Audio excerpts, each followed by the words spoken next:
To all of you. हम आज class 10th के क्वाड्रेटिक इक्वेशन का जो हमारा टॉपिक है उसमें आगे चलते हैं।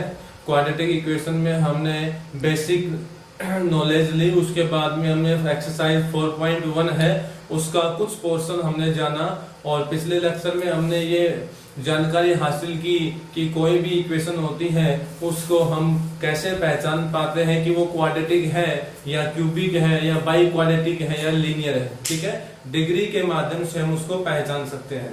आज हम डिस्कस करने जा रहे हैं, हमारे पास कुछ एप्लीकेशंस के क्वेश्चन है और उन क्वेश्चंस में हमें क्वाड्रेटिक इक्वेशन का फॉर्मेट बनाना होगा, यानी कि हमें कुछ हमारे जनरल लाइफ के क्वेश्चन दे हुए मिलेंगे और जनरल लाइफ के जो क्वेश्चन हैं उनको हमें मैथमेटिकली किस तरह से क्वाड्रेटिक फॉर्मेट में रिप्रेजेंटेशन करनी है वो हमें बनानी होगी।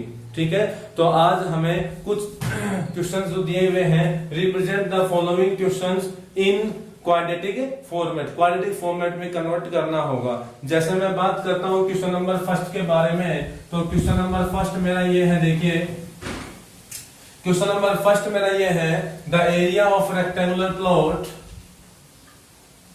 The area of rectangular plot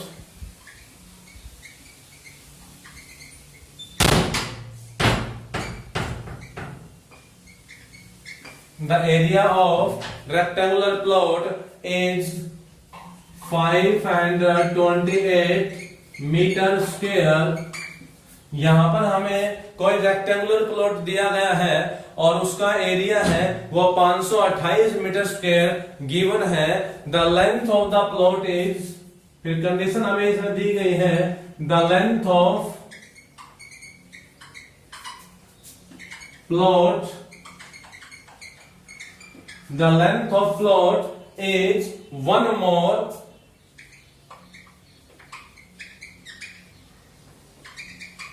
than its breadth।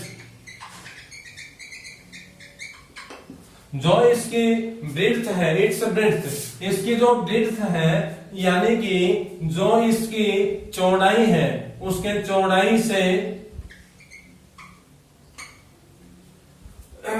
its length, the length of the plot is one more than twice its breadth आएगा, then twice its breadth, यहाँ पे then twice its breadth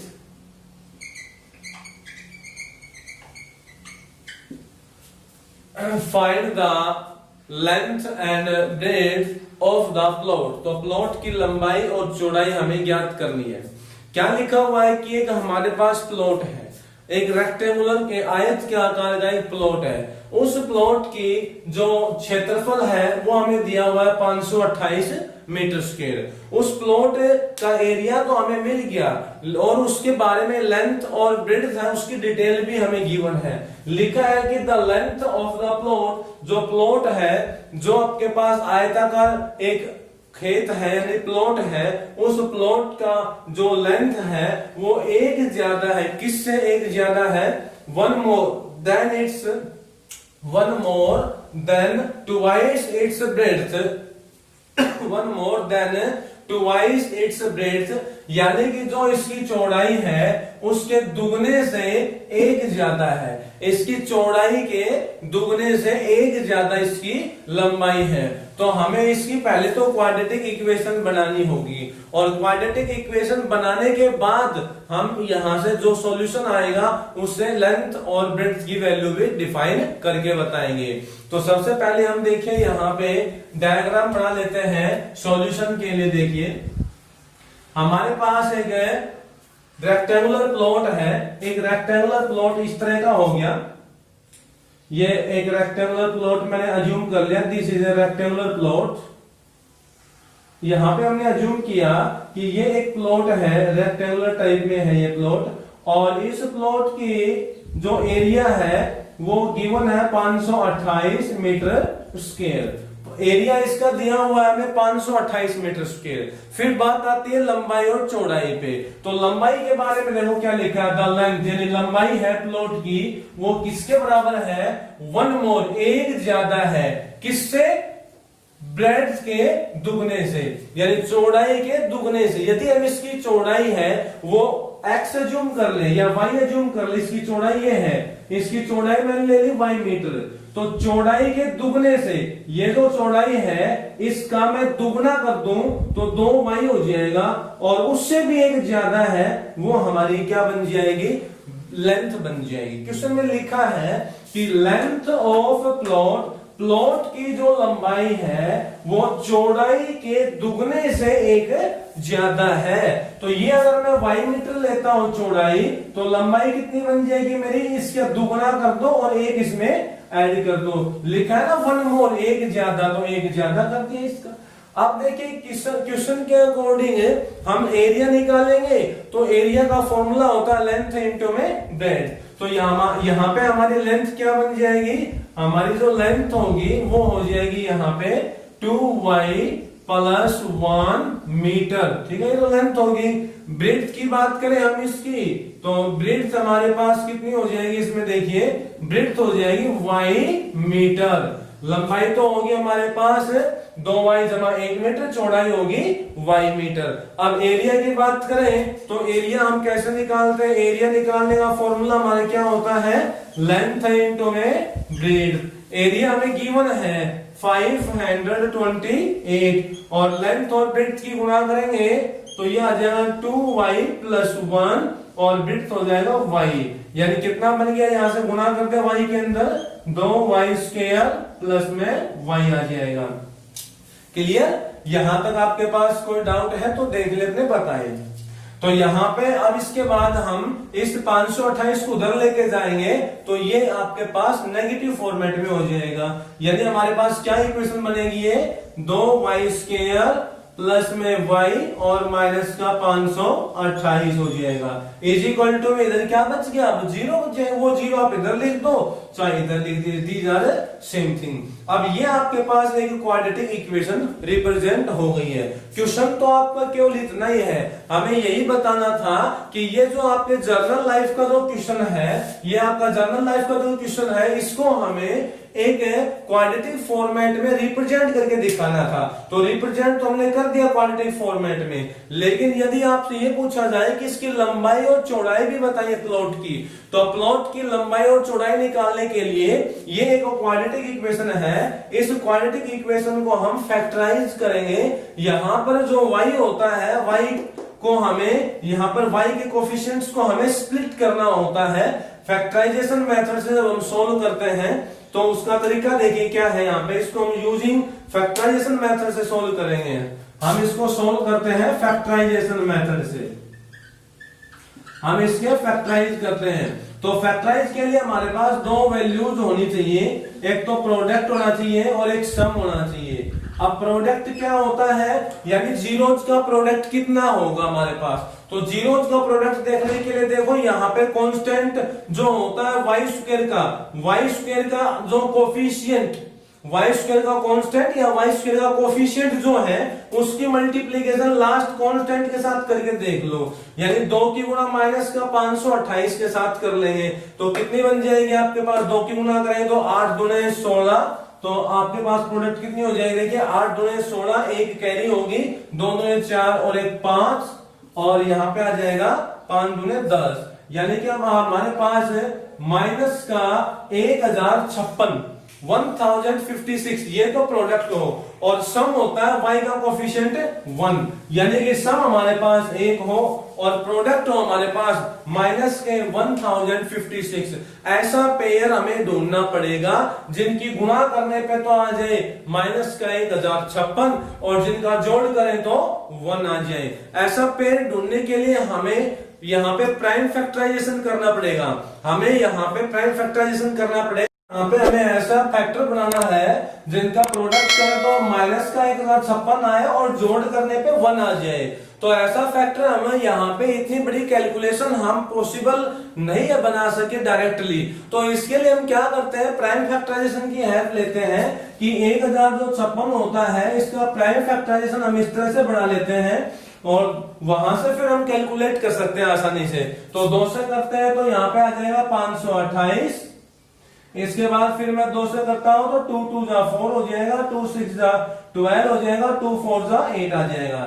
फिर इसके बाद 2 से चला जाएगा यहाँ पे इसका डिवाइड, 2 से फिर चला जाएगा यहाँ पे, तो यहाँ पे 2 1 जा 2 हो जाएगा, 2 3 जा 6 और 2 2 जा 4। इसके बाद फिर से 2 पे चला जाएगा, 2 6 के 12, 2 6 के 12, फिर से 2 पे चला जाएगा यहाँ पे 33 हो जाएगा, 33 को फिर 3 से जाएगा यहाँ पे, 33 को हम 3 से करेंगे तो 11 हो जाएंगे। अब इसके बाद आगे नहीं जा सकता। तो यहाँ पे देखिए आगे हमें करने के लिए फैक्टराइजेशन हम आगे करते हैं तो इनको प्रोडक्ट कर लेते हैं। हमें तो पेयर बनाने हैं, पेयर बनाने पड़ेंगे, ऐसे पेयर बनाने हैं। पेयर का मतलब यहाँ पे हमें 2 संख्या लेनी पड़ेंगी और ऐसी संख्या लेनी है जिसकी गुणा करने पे माइनस का 1056 आ जाए और जिनका जोड़ करने पे हमें 1 मिल जाए, ऐसा पेयर बनाना हमें। तो यहाँ पे देखिए हम गुणा करके देख लेते हैं, अलग अलग आपको यहाँ पे मल्टीपल पेयर बनाने पड़ेंगे। तो देखते हैं पहले 2 2 जा 4, 4 2 जा 8, 8 2 जा 16, 16 की 2 से कर दो 32 हो गए, यानी 16 दूने 32 और यहाँ पे 3 की 11 से कर दो 33। देखिए इन दोनों की जब आप गुणा करोगे तो 1056 आ जाएंगे, लेकिन हमें गुणा माइनस का 1056 चाहिए और इन दोनों का जोड़ चाहिए 1। तो इन दोनों में से एक टर्म आपको माइनस की लेनी होगी, एक टर्म प्लस की लेनी होगी। तो सीधी सी बात है, क्योंकि हमें सम 1 चाहिए, सम 1 चाहिए, तो इसका मतलब यहाँ पे ये 33 प्लस का और 32 माइनस का। अब 33 प्लस का लेंगे और 32 माइनस का लेंगे तो यहाँ पे एग्जैक्टली इनका जोड़ कितना आ जाएगा, 1 आ जाएगा और इनकी गुणा करें तो माइनस का 1056। तो हमारा पेयर क्या बन गया यहाँ पे, प्लस का 33 माइनस का 32। अब इसको आगे सोल्व करते हैं हम यहाँ पे। तो ये जो y होता है, इस y को हमें स्प्लिट करना होता है फैक्टराइजेशन मेथड में, और y को स्प्लिट करने के लिए हमने ऐसा कुछ किया है। तो हम क्या लिखेंगे, देखिए ये 2y² हमारा एज इट इज रहेगा और ये जो y है, इस y को मैं स्प्लिट कैसे करता हूं, देखिए मैं इस फैक्टर की हेल्प से लिखता हूं, प्लस का 33y और माइनस का 32y और माइनस का 528 बराबर 0। यानी कि ये प्लस का y था, इसको मैंने 2 पार्टों में लिख दिया, प्लस का 33y माइनस का 32y, सेम टू सेम हो जाएगा सोल्व करने पे। अब इनमें से कुछ कॉमन आता है तो कॉमन ले लीजिए।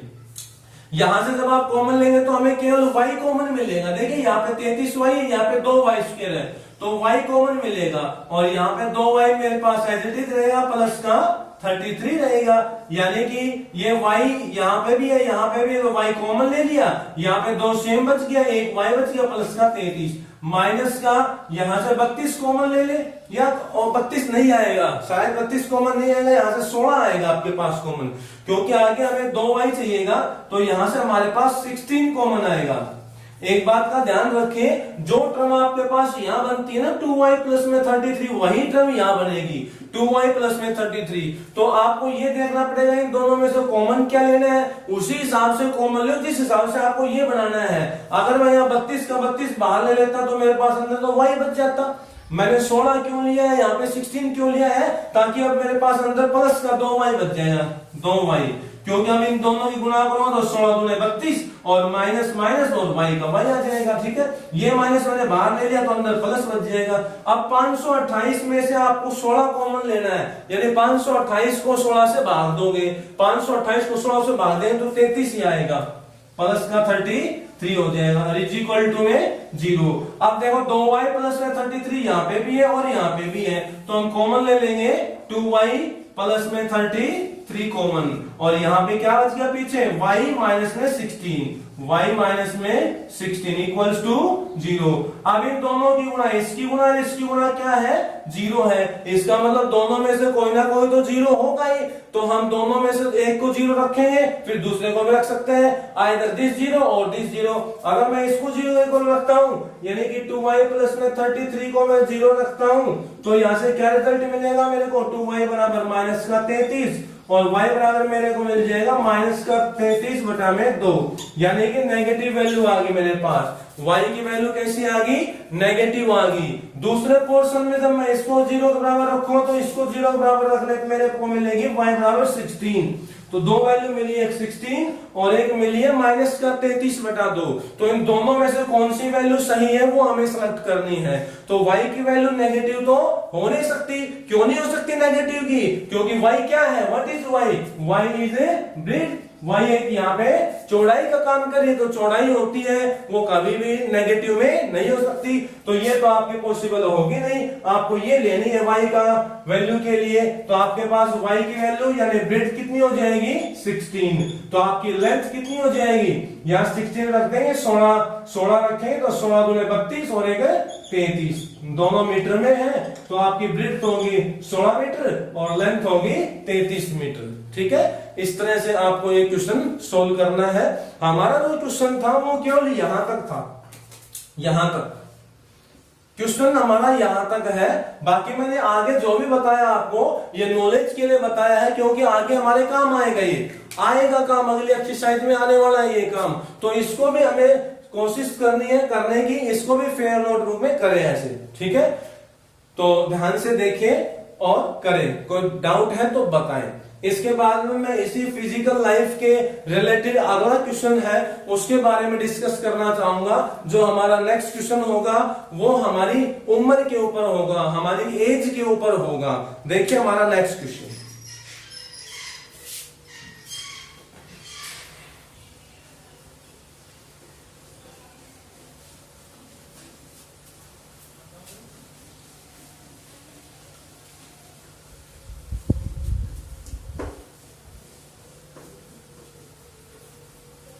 next question is that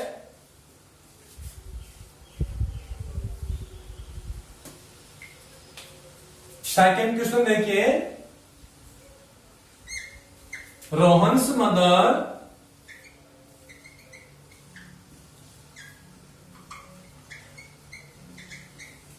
Rohan की जो माता है, रोहन की जो माता है वो उससे बड़ी होगी।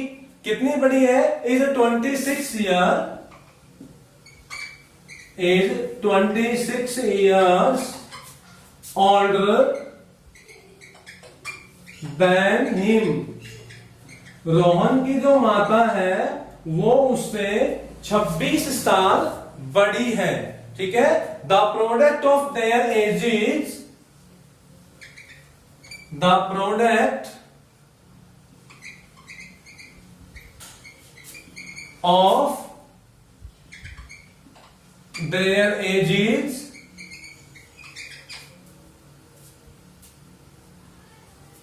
three years from now will be 360, will be 360। find the present age of Rohan।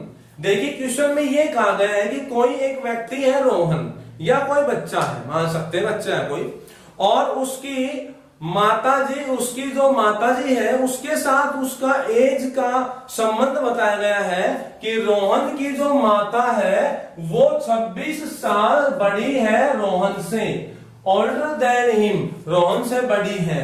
ठीक है, the product of their edges, उनकी जो उम्र है, उनकी जो उम्र है उनका प्रोडक्ट का मतलब गुणा 3 ईयर फ्रॉम नाउ, आज से 3 साल बाद, यानी कि जो उनकी आज उम्र है उसके 3 साल बाद, फ्यूचर की बात हो रही है, 3 साल बाद की बात हुई है। आज जितनी उनकी उम्र है उससे 3 साल बाद उनकी उम्र कितनी होगी, और जितनी होगी उम्र दोनों की, उनका प्रोडक्ट, प्रोडक्ट का मतलब है गुणा। हमें गुणा करनी है, लेकिन किसकी गुणा करनी है? उनकी उम्र की गुणा करनी है। गुणा किस किस की करनी है? उन दोनों की उम्र की गुणा करनी है। और उम्र कब की उम्र लेनी है? आज की उम्र लेनी है या पीछे की लेनी है, आगे की लेनी है? उसने कहा 3 ईयर फ्रॉम नाउ विल, अब विल जो वर्ड लगा हुआ है इसका मतलब यहाँ पे ये विल भी रिप्रेजेंट करता है फ्यूचर की बात को। तो यहाँ पे 3 साल बाद, आज से, फ्रॉम नाउ, आज से 3 साल बाद में उनकी जो उम्र होगी, उनका प्रोडक्ट है वो 360 है। तो यहाँ पे हमें रोहन की उम्र निकालनी है और उसकी माता की भी उम्र निकालनी है। वैसे हमें क्वेश्चन में केवल इक्वेशन डिफाइन करनी है, लेकिन हम उम्र भी निकाल के बता देंगे, आगे कंप्लीटली इसको सोल्व करेंगे। तो यहां मैं बताना चाहूंगा आपको कि रोहन की जो माता है वो उससे 26 साल बड़ी है। तो हम यहाँ पे रोहन की एज अज्यूम कर लेते हैं, प्रेजेंट एज। लेट, सॉल्यूशन में देखिए हम क्या लिखेंगे, let present age of Rohan, हम रोहन की प्रेजेंट एज मान लेते हैं x ईयर्स। अब रोहन की प्रेजेंट एज x ईयर है, तो उसकी माता की कितनी हुई प्रेजेंट एज? x प्लस में 26, क्योंकि उसकी माता तो उससे 26 साल बड़ी है। तो हम कह सकते हैं कि so present age of his mother, उसकी जो माता है उसकी प्रेजेंट एज कितनी होगी? x प्लस में 26 ईयर्स, क्योंकि उसकी जो माता है वो उससे 26 साल अधिक है, यानी बड़ी है। अब क्वेश्चन के अकॉर्डिंग हम चलते हैं। तो यहां पे लिखा है कि प्रोडक्ट करनी है, हमें गुणा करनी है। किसकी गुणा करनी है? उनकी उम्र की। लेकिन 3 ईयर फ्रॉम नाउ, आज से 3 साल बाद। तो देखिए कंडीशन के अकॉर्डिंग 3 साल बाद की बात हुई है, तो आज से 3 साल बाद। आज रोहन की एज x ईयर्स है, तो 3 साल बाद कितनी होगी? x प्लस 3 हो जाएगी। कितनी होगी? x प्लस 3 होगी। आज जो रोहन की एज है वो x ईयर्स है, तो आज के 3 साल बाद कितनी होगी? x प्लस 3 हो जाएगी। सीधी सी बात है, x प्लस 3 होगी रोहन की एज। तो और उसकी माता की एज कितनी होगी? अगर उसकी माता की एज आज x प्लस 26 है, तो आज से 3 साल बाद उसकी माता की कितनी हुई? x प्लस में 26 प्लस में 3, यानी x प्लस में 29, x प्लस में 29 होगी। और दोनों का जो प्रोडक्ट है वो हमें दे रखा है 360 के बराबर। ये हमारी कंडीशन हुई। तो हम कह सकते हैं कि ये हमारे अकॉर्डिंग टू क्वेश्चन लिख सकते हैं हम इसको, अकॉर्डिंग टू क्वेश्चन। अब इनको हम सोल्व आउट करेंगे, यहां से आपके पास क्वाड्रेटिक इक्वेशन बन जाएगी। तो x की गुणा x के साथ कर दें, x स्क्वायर हो जाएगा। x की गुणा 29 के साथ कर देंगे तो 29x हो गया। फिर 3 की गुणा कर दें यहाँ पे तो 3x हो गया, प्लस 3 की मल्टीप्लाई 29 के साथ करेंगे तो 87 आ जाएगा, यानी 9 27, 2 कैरी, 3 6 और 2 8, 87 और इक्वल टू आ गया आपके पास 360। ठीक है, अब 360 को इधर ले आओ, एक ही तरफ कर लो सभी को, तो ये तो हो जाएगा x स्क्वायर आपके पास, x स्क्वायर हो गया, प्लस का ये 3x और 29x को जोड़ लो, 29 और 3 हो जाएंगे 32x, और प्लस का 87 माइनस का 360 इक्वल्स टू 0।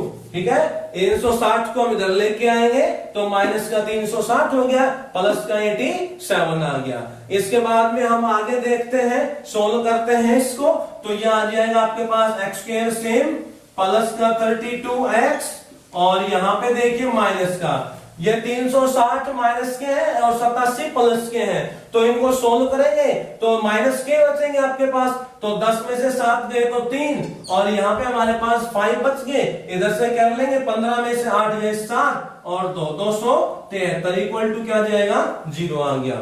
ठीक है, अब आपके पास ना ये एक क्वाड्रेटिक इक्वेशन बन गई। आपका क्वेश्चन तो यहीं तक है, क्वेश्चन आपका खत्म हो गया। लेकिन क्वेश्चन में ये भी पूछा है कि अगर हमें क्वेश्चन में अगर इतना ही पूछा था कि क्वाड्रेटिक इक्वेशन बनाओ तो यहाँ पे खत्म हो गया, लेकिन कई बार ऐसा पूछ लिया जाए कि अगर हमें रोहन की प्रेजेंट एज निकालनी हो, उसकी मात्रा की निकालनी हो, तो क्या करेंगे हम, तो हम इस क्वाड्रेटिक इक्वेशन के फैक्टराइजेशन मेथड से सॉल्यूशन करेंगे। और फैक्टराइज मेथड करने के लिए हमें पहले उस मेथड के लिए, फैक्टराइज मेथड बनाने के लिए जीरोज का सम और प्रोडक्ट का जानना जरूरी होता है। तो प्रोडक्ट यहाँ पे कितना होगा, देखिए प्रोडक्ट आपके पास कितना होगा, यहाँ पे प्रोडक्ट निकालने के लिए देखो यहाँ पे एक्स स्क्वायर का कोफिशिएंट देखो 1 है, तो 1 की गुणा लास्ट टर्म के साथ करो -273 के साथ, तो -273 रहेगा, यानी कि प्रोडक्ट तो आपके पास आ जाएगा -273 और सम यानी आपके पास सम कितना होगा जीरोज का प्लस का 32, जो एक्स का कोफिशिएंट है 32, जो एक्स का कोफिशिएंट होता है वो। हम ऐसा क्यों करते हैं, क्योंकि आपको पता होगा मैंने एक दिन स्टैंडर्ड फॉर्म बताई थी आपको, ये वाली एक्स स्क्वायर माइनस अल्फा जमा बीटा गुना में एक्स जमा में अल्फा बीटा, ठीक है। ये एक स्टैंडर्ड फॉर्म होती है इक्वेशन निकालने की। तो जो बीच में जो होता है वो अल्फा और बीटा का सम होता है, यानी सम आपका होता है एक्स का कोफिशिएंट। तो एक्स का कोफिशिएंट जो भी है प्लस का है तो प्लस का लिखो, माइनस का हो तो माइनस का लिखो, और जो लास्ट में होता है वो अल्फा और बीटा की गुणा होती है, और उसमें एक्स स्क्वायर का कोफिशिएंट 1 होना चाहिए। तो जो यहाँ पे लास्ट में -273 वो आपके पास प्रोडक्ट के रूप में आ चुका है। कई बार क्या होता है कि यहाँ पे एक्स स्क्वायर का कोफिशिएंट 1 की बजाय कुछ और आ जाता है, तो भी आपको यहाँ पे कांस्टेंट के साथ गुणा करके देखना पड़ेगा, और जो आएगा वो आपका अल्फा गुणा बीटा होता है, यानी प्रोडक्ट होता है। अब आपको यहाँ पे ऐसा पेड़ ढूंढना है गुणा करने पे -273 आ जाए और जोड़ करने पे आ जाए 32। तो ऐसा हमारे पास डायरेक्ट तो हमारे पास ऐसा बनाना पे पॉसिबल नहीं है, तो हम क्या करेंगे, यहाँ पे प्राइम फैक्टराइजेशन करेंगे, और प्राइम फैक्टराइजेशन करते हैं तो 273 के आप यहाँ पे प्राइम फैक्टराइजेशन कर ले इस तरह से, और इसको डिवाइड कर ले, 2 से तो शायद नहीं जाएगा ये, तो 3 से देख लेते हैं। 3 से करते हैं तो यहाँ पे 9 पे चला जाएगा, 3 × 27 और 3 × 3। इसके बाद ये भी शायद 3 से नहीं जाएगा, 7 से चला जाएगा, और ये 13 पे चला जाएगा, 13 7 91, ठीक है। अब इसके बाद में देखिए पेड़ बना लो, पेड़ बनाएंगे तो 7 21 और ये 13, तो 21 और 13 की गुणा -273 तो नहीं हो पाएगी, +273 होगी। 21 और 13 की जो गुणा होगी वो आपके पास 273 होगी, लेकिन हमें चाहिए माइनस की, और जोड़ कितना चाहिए 32 चाहिए, तो जोड़ तो आपके पास 32 आ जाएगा ये, क्यों भी जोड़ तो हमारे पास 32 हो जाएगा, नहीं होगा नहीं 32 इनका जोड़, शायद नहीं हो पाएगा 32 भी जोड़, क्योंकि 21 और 13 है, इनको जोड़ेंगे तो हमारे पास कितने आ जाएंगे, तो 34 हो गए, और यहाँ पे हमें क्या चाहिए था 32 चाहिए हमें तो सम, तो ये भी पॉसिबल नहीं है हमारे पास, ठीक है नहीं, तो ऐसा तो पॉसिबल नहीं हुआ। और देखिए यहाँ पे अपने पास क्या आएगा,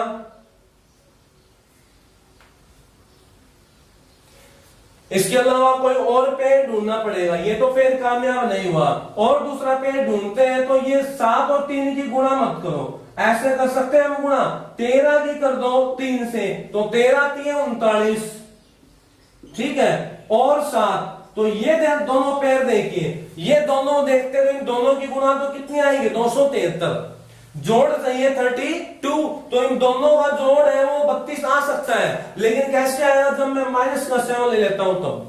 अब 39 और माइनस का 7 हो गया ना 32, और इन दोनों की गुणा करें तो कितना आ जाएगा, माइनस का 273 आ जाएगा, क्योंकि इसको मैंने प्लस का ले लिया, प्लस का लेते हैं तो प्लस और माइनस टकराएगा, गुणा करेंगे प्लस माइनस टकराएगा तो माइनस आ जाएगा, और 39 के साथ से करें तो 273 आ जाएगी। ये वाला पेड़ था ना, ये तो गलत था, ये पॉसिबल ही नहीं बन रहा था यहाँ पे।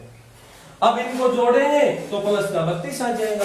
अब आपके पास यहाँ पे इस क्वाड्रेटिक इक्वेशन के सॉल्यूशन आपके पास आ चुके हैं। यहाँ 32x है, इसको हम डायरेक्टली स्प्लिट करके, इसको डायरेक्टली हम स्प्लिट करेंगे, यहाँ पे स्प्लिट करके और इसका सॉल्यूशन कर सकते हैं, ठीक है। तो सीधा डायरेक्ट कैसे लिख सकते हैं, यहाँ हम एक्स स्क्वायर प्लस का 32x माइनस का 273 है, तो इसको लिखेंगे हम एक्स स्क्वायर प्लस 32x है, इसकी जगह लिखेंगे प्लस का 39x और माइनस का 7x और माइनस का 273 बराबर 0।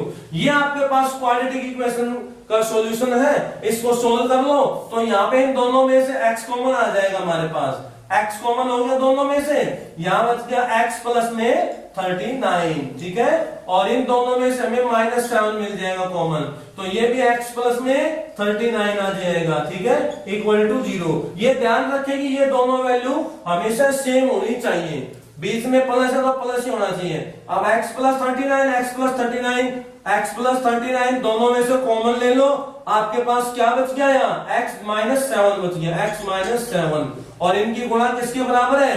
0 के बराबर है। तो इन दोनों की गुणा 0 है, तो दोनों में से कोई ना कोई तो जरूर 0 है, या तो पहली टर्म 0 या दूसरी टर्म 0।